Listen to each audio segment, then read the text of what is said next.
Z. O Supremo Tribunal Federal retoma hoje o julgamento sobre a validade do indulto de Natal editado por Michel Temer no fim do ano passado. A concessão é uma prerrogativa do presidente da República para beneficiar detentos no fim do ano durante o período de festas, mas esse indulto é cercado de polêmica, o indulto do ano passado, porque pode beneficiar pessoas que estão envolvidas na Lava Jato. E para falar mais sobre esse assunto, gentilmente atendendo a Jovem Pan agora, está conosco o procurador da Lava Jato em Curitiba, Roberson Pozobon. Procurador, bom dia, muito obrigado mais uma vez pela atenção.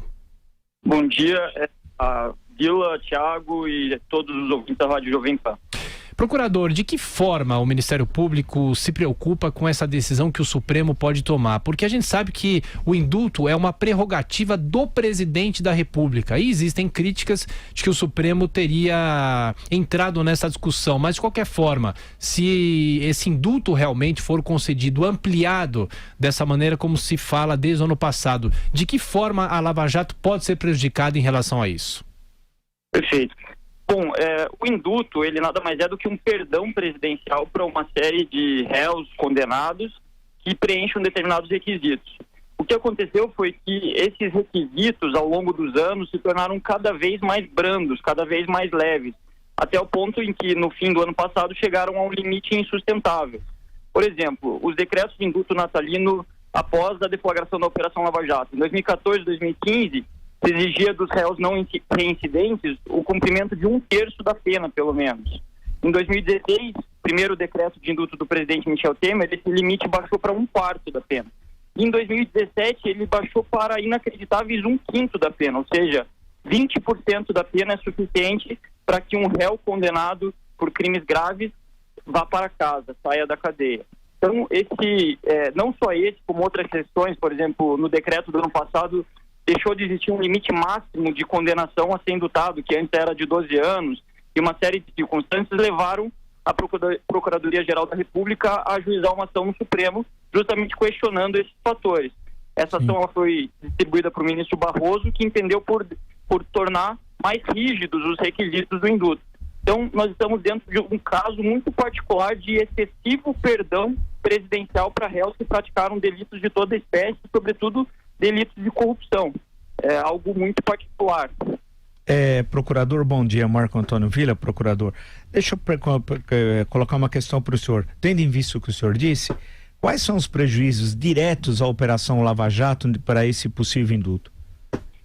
Bom, eu vejo, na verdade, prejuízos imediatos e futuros. Sim. Porque a decisão que se decidirá hoje na sessão pelo Supremo, pelo plenário do Supremo, ela não só repercutirá sobre o indulto de 2017, o que gerará a soltura de diversos réus, mas também, muito provavelmente, inspirará o indulto que está no forno do Planalto, o indulto de 2018.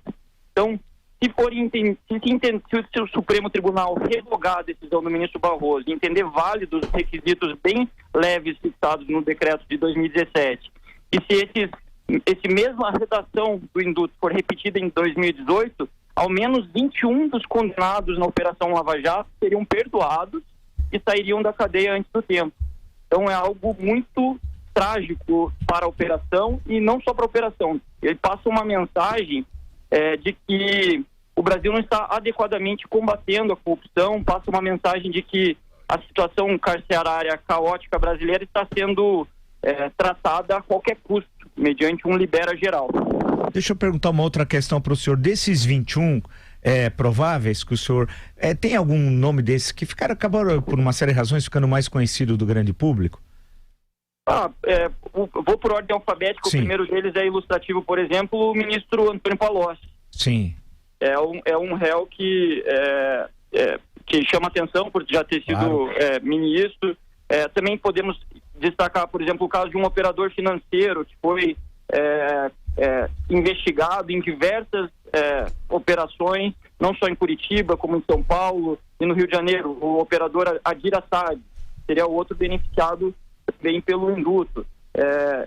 Existem, assim, tanto corruptores quanto corrompidos sendo beneficiados por esse indulto que prevalecem os critérios da lei e não os critérios fixados pelo ministro Barroso. Procurador Roberson Pozobon, o que o senhor espera a partir do ano que vem com o ministro Sérgio Moro?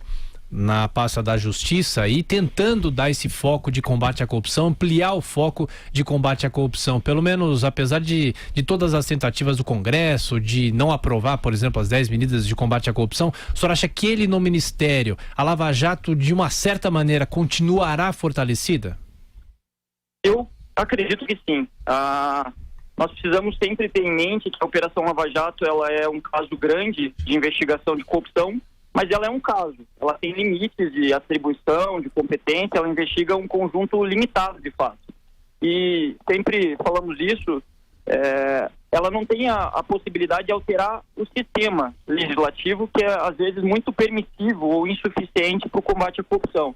Então, quando o Sérgio Moro assumiu ou aceitou o convite para assumir o Ministério da Justiça, ele o fez com a intenção justamente de priorizar a aprovação de pacotes de medidas que enfrentem o complexo fenômeno da corrupção nos seus múltiplos aspectos.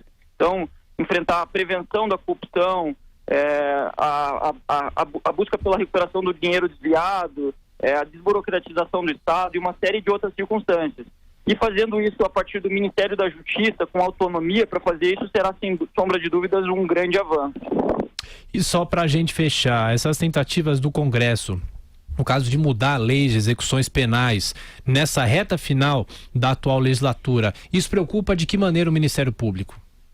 Olha, eu vejo de uma forma muito preocupante essas tentativas desesperadas de aprovação de projetos que vão na contramão do combate à corrupção nesse fim da legislatura.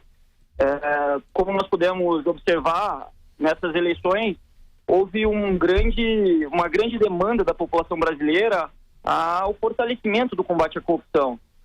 E diversos deputados foram ou não foram eleitos com base nessa pauta.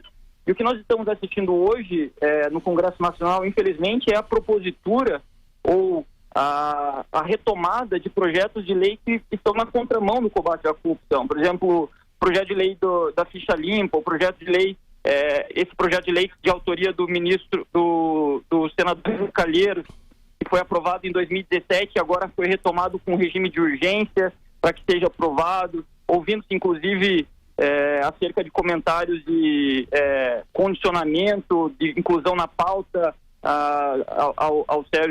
ao presidente da casa. Então, são questões muito preocupantes, né? Mas como o próprio Sérgio Moro colocou, essa é uma questão complexa que merece ser debatida com calma, aprofundada e não aprovada às pressas. Conversamos na Jovem Pan com o procurador da Lava Jato em Curitiba, Roberson Pozobon. Procurador, mais uma vez, muito obrigado pela atenção, pela gentileza, bom trabalho. Muito obrigado, Thiago, Vila, a todos os ouvintes. Um bom dia.